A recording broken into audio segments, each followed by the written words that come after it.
what sources did you use as you wrote the Chronological Gospels, and are these sources available to the public?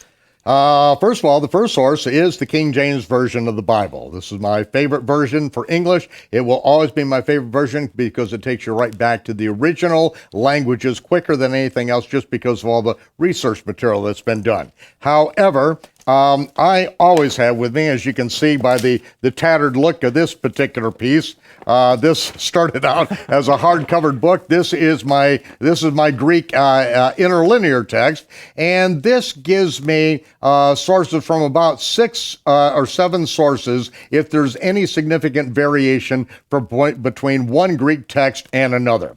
There's Tregelles, Alsford, Tischendorf, the Codex Sinaiticus, to name 5 off the top of my head, that the Elsevier text is also cited in this, which is an adaptation of the original 1550 Stephen's critical Greek text. But this is not the complete thing, ladies and gentlemen. If there's something I need to look deeper at, because if you want to understand the Gospels and the letters in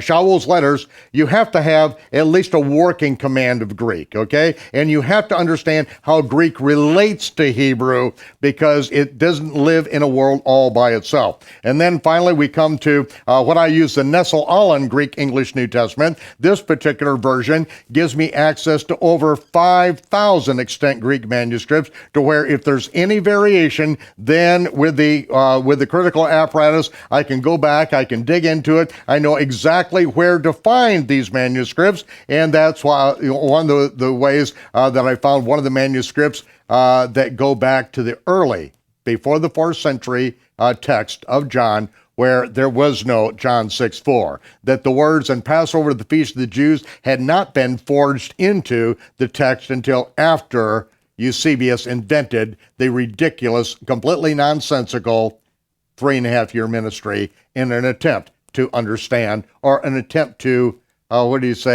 interpret the Messianic prophecy in the 9th chapter of Daniel. All right, thank you, Michael.